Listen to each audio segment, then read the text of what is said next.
Let's get physical. It's Jordan here, back again with this week's update on all the physical releases coming to the Nintendo Switch, March the 23rd until the 27th. Let's see what we've got this week. Etrange Overlord, Etrange, I don't know how to say, is releasing this week thanks to NIS America, and you can see the Disgaea influence in this one. It's made by the creator of that series.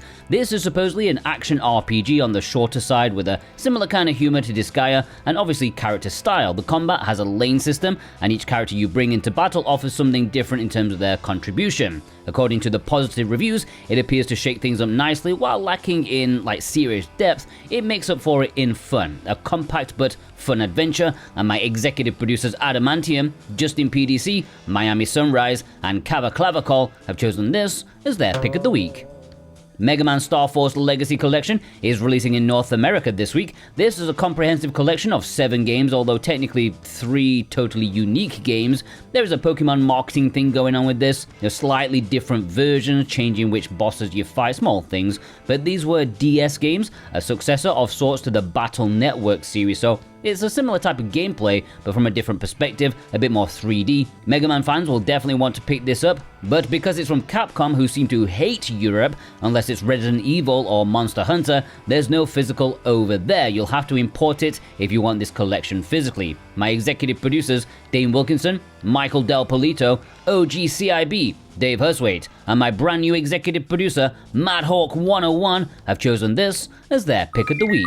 And if you want it or any of the retail games in this video, then please consider purchasing via the links in the description and pinned comment. That massively helps me out and this series to keep producing useful physical content for you guys. VGP are a really good company with free worldwide shipping on orders over 75 Canadian bucks, like 54 American dollars plus. Each week, if you buy something, you are put into a draw to have a chance of winning a $10 discount coupon. And this week's winner is Jacob L. Congratulations, Jacob. You should get an email from VGP in the coming days with your discount coupon. If you don't, just hit me up and I'll make sure it's sorted out for you. Thank you so much for your support and everybody else out there.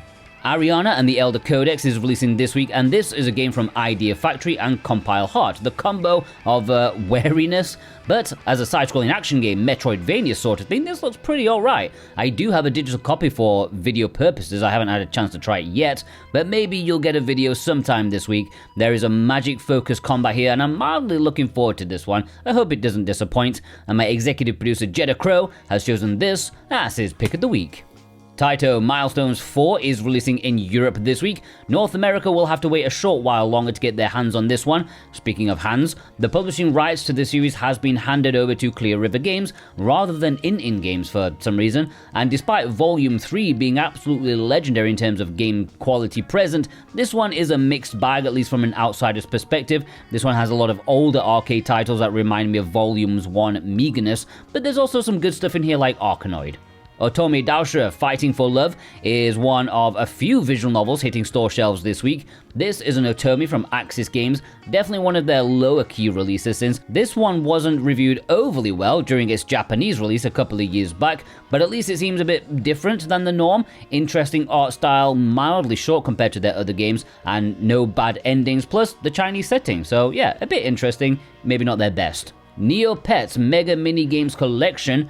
I mean, I'm sure this is a massive piece of nostalgia for millions of people out there, but to me, as an outsider, this looks pathetic. Like, you literally have the chance to make this virtual pet franchise on consoles, and yet you port only the childish minigames. You get 26 in total to celebrate 26 years of the game, remastered for the modern day consoles, and it looks terrible to me. But my executive producers Azrath and Jennifer M have chosen this as their pick of the week.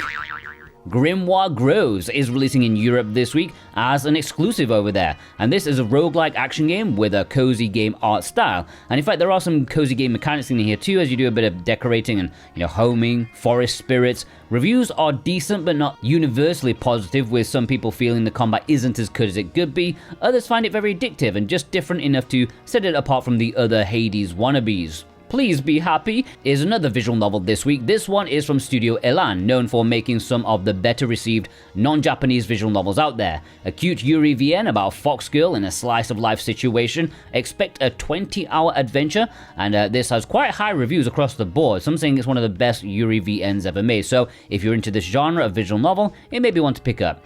Off is releasing this week. This is a remake of an influential RPG maker game from 2008, I think. Kind of the Undertale before Undertale, just not as widely known because it was mainly a French-only PC for quite a long time, but well-loved in cult circles thanks to a later fan translation to English. A good story with fun gameplay where battles have you thinking quickly, and decently designed puzzles to keep things fresh. This remake adds new content and tightens up the presentation, and will definitely be one to pick up if you enjoy Undertale or Omori, things like that. Harvest Moon, The Winds of Anthos Complete Edition. This was the decent one, right? This is not the latest one, okay? This is the one before the latest one that came out in 2023. It is a DLC-packed re-release of that, which got decent reviews thanks to it trying to do its own thing with an open-world approach to farming live sim. It's now got all the previous content, but even new content as well, a new story chapter, a new dude and dudette to date. This should be releasing in Europe this week. North America will have to wait until May. Sonic Wings Reunion, a quick mention to this, the game that laughs in the face of release dates. It should definitely be releasing physically this week in Europe. It's out in Japan and Asia already for a long while already, and there's no North American physical. If you want this shmup in North America, you will have to import it. Super Mario Bros. Wonder, Nintendo Switch 2 Edition Plus Meetup in Bellabel Park. Maybe the biggest Switch 2 physical release this week, probably from a casual sales perspective, but honestly, I think I'm more excited about the one I'll talk about after. This is a boosted rendition of Mario's latest 2D platforming adventure, now with extra content that makes it almost a Mario Party sort of game. Definitely multiplayer focused, not really my thing, but the base game is a solid time, and it's nice to have another proper physical cartridge on the Nintendo Switch 2, and my executive producers Josh Foot, AMH, and Sora Cat have chosen this as their pick of the week. Sonic Racing CrossWorlds Nintendo Switch 2 Edition is releasing this week as the second proper Switch 2 cartridge, and I am a bit more excited for this one. It's an important release for Sega. If they see it do well, they might actually start doing more proper cartridges, because in a sea of game keys, I believe this is their first proper cartridge, like from Sega.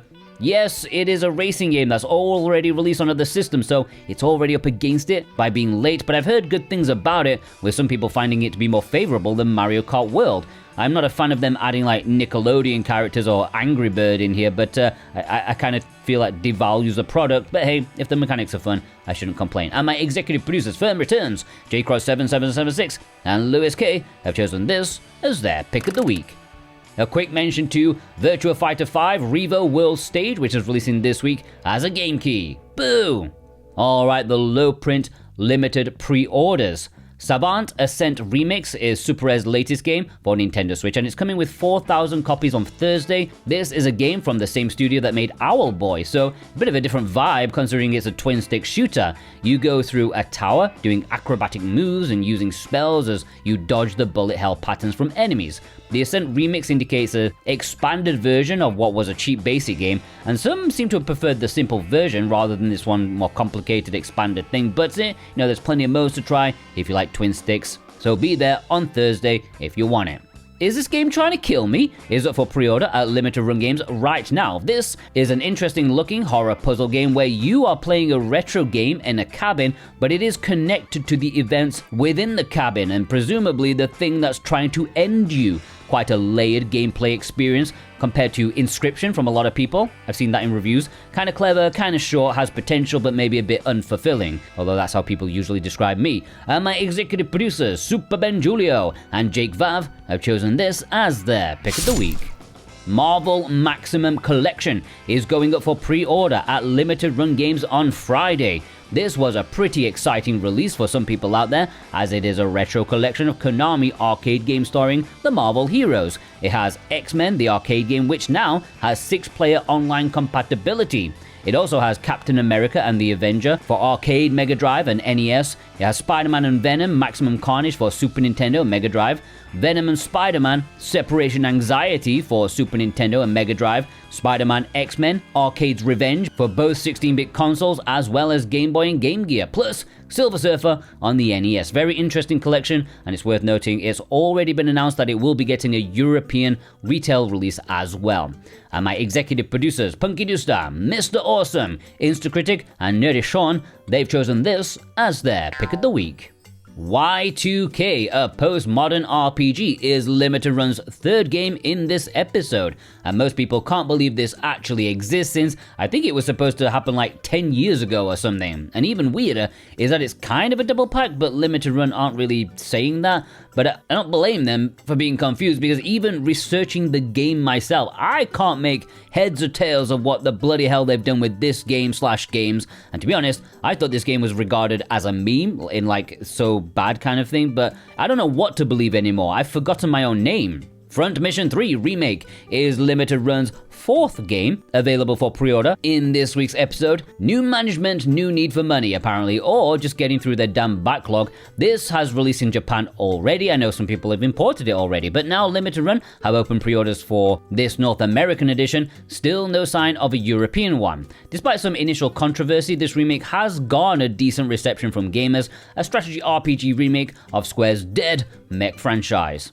Shenmue 3 Enhanced Collector's Edition. This is a release I made a video about late last week. Now the standard edition is getting a retail release, a proper cartridge on Nintendo Switch 2, hell yes. However, the massive collector's edition that is exclusive to ININ Games' web store, that is a limited pre-order. You have until May the 4th to get that Ryo statue and the extra goodies. I know a lot of people are excited to support Shenmue. One dude commented saying that he's bought 5 different versions already.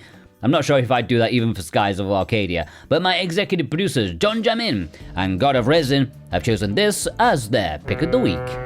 Alright, let's jump into the imports Play Asia territory. If you want to purchase any of these via Play Asia, you can click my link and get 5% off if you use my code Jordan2026. Also, VGP will be carrying some of these as well. Homicipher is releasing this week in Japan. It will play in English. And this is kind of a visual novel from what I'm aware, even an Otome, but of all of those that exist, this is probably the one that would tempt me to play because it adds some very interesting twists to the genre. Firstly, the dudes are all like monsters, and secondly, they can't speak a lick of English, so you need to decipher their speech. That is quite fascinating. I don't know if it'll be a popular import, but it's definitely got my attention. And my executive producer Danielle O has chosen this as her pick of the week. Hyperdevotion Noire Goddess Blackheart is a Play Asia exclusive release that is being sent out this week. This is a popular import exclusive because it's one of those that was rejected by Nintendo of North America and Europe, and the only other option for a release was via Southeast Asia. So it's releasing in English via this Asian import. It came out in Japan much earlier, but this is the only way to get it physically in English. It's a strategy RPG in the Neptunia series. Could be okay. I'm not a fan of the normal games, but you know, a solid tactical RPG, that does tickle my fancy. This is coming in a standard edition as well as a collector's edition, and it's going to be one of the most popular imports this year. And my executive producer, Jimmy A. Guerrero, has chosen this as his pick of the week. Love is All Around Collection. Speaking of popular imports this year, I have no doubt that Love is All Around will be well up there too. I know it's more niche as a genre, a double pack of FMV dating sims, but who can resist a lovely Chinese lady? Or a dozen of them? That's impossible. This import exclusive will play in English and includes the first and second game. The first is set in the modern day, while the second is more of a period drama. And my executive producers, Surfacing for Air and These Nuts, have chosen this as their pick of the week. Witch and the Ghost Volonte, or just Volonte as it's known as. This is a visual novel, a full-blooded Otome this time around, and it will play in English for the first time as well. Weirdly, this released digitally in Japan but didn't have English, but this physical release will. It's a dark fantasy, so it has witches and knights, that sort of thing. Could be a good one, but it ain't cheap. But my executive producer Cartoon Soren has chosen this as his pick of the week. Kemco RPG Selection Volume 13 is releasing in Japan and Asia this week. This one contains Chrome Wolf, Grace of l'Etoile, Ancient Phantasma, and Dead Dragons. I tell you what, I know I keep taunting the Western publisher, doubting they'll ever catch up, but they did just announce 4, 5, and 6 in one go, so maybe they will catch up, and maybe it's thanks to me teasing them. Maybe this one, Volume 13, won't be an import exclusive forever, just a few years. We'll have to see, who knows. But my executive producers, The Nemo 6, and my man in Japan, Vei, they've chosen this as their pick of the week. Until Then is releasing in Japan this week and it will play in English.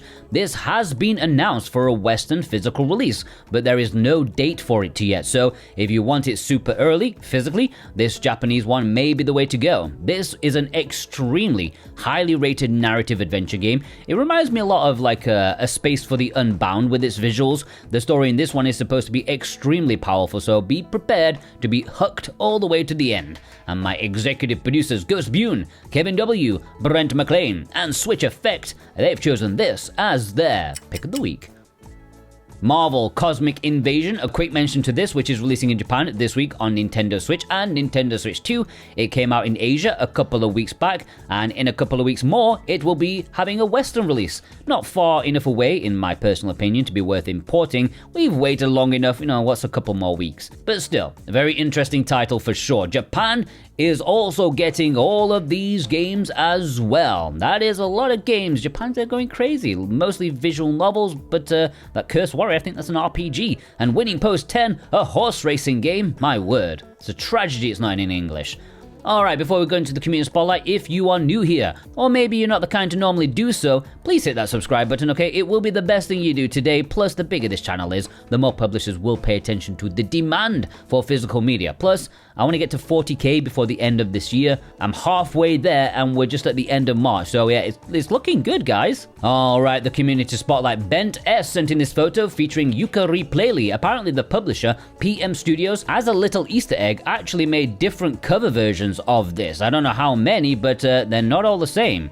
Pab sent in this photo, which I just love the lack of ideas for Look, Be a Landlord. It's like, how can we possibly make a cover art for this game? Oh, we can't. Never mind. Cartoon Soren sent in this photo with Love a Kiss, Endless Memories, an import exclusive on the OG Switch and soon to be Nintendo Switch 2 as a proper cartridge. Dead Bunny's YouTube sent in this photo of Balatro, supposedly one of the most addictive games ever made. Endless goes for a very affordable price. Super Ben Julio sent in Void Wrought, which might be a bit of a sleeper hit in terms of physicals. I think we're going to be seeing this a lot in the community spotlight as people catch on to it. Kevin W sent in this photo, getting in a VN haul from Play Asia. Very different styles. You got a murder mystery, you got a cute cafe management thing, and whatever messed up misery is including Katagra. Lewis K sent in this photo, picking up a nice bunch of games. Nice to see that Wisman's World is finally out in North America. I've seen a lot of the Path of the Mystery game, Path of Mystery. Maybe it's more popular than I thought it would be. Miami Sunrise sent in this photo, picking up Ricky 8-Bit Collection. Firstly, I cannot believe this got a retail release in Europe, and secondly, I hope they proofread their packaging a bit better for future releases. The Esoteric Camel sent in this photo, picking up the import of Baroque Ya. 2 of the games in this package support English. Whether it's worth importing depends on how committed you are to getting every English physical, because the other 2 games, especially the main event, they are only in Japanese. Instacritic sent in this photo, picking up 2 editions of Romancing Saga Minstrel Song, the North American and European Deluxe Edition. Red Art Games still have copies of that on their website, which surprised me, considering they only made like 500 copies of it. These Nuts sent in this photo, picking up what was previously a holy grail on the Switch. It is still sought after, but less so now that Bayo 1 eventually got a physical release in the West at retail. Surfacing for Air sent in this photo. I actually thought Raging Bites was hard to get a hold of. It sold out almost instantly at VGP, but looking on eBay, it seems, readily available for a quite cheap price as well. It looks like a cool game. Transient Image is definitely in the mood for conquering China. I've done it at least 3 times with the expansion pack of 3 Kingdoms 8. I loved every wasted minute of it. Firm Return sent in this photo, picking up Banner of the Maze Super Rare. They offered to send me a free copy of the game thanks to my efforts to get this thing published, but I declined, and I showed my support by buying 2 copies myself. Cultured Weeb sent in this photo, living up to his name. Bunny Garden 2 just got announced for a digital release, and I wonder when the physical will come. I mean, surely it has to happen, right? Alright, let's have a roundup. McLaren, Crescent Lack, James's Gym, Don Diavolo, Twig E, Gundam Base EX, or is it XE? I don't know. Corina, Daniel C, Pixel Art Man, Polygram A,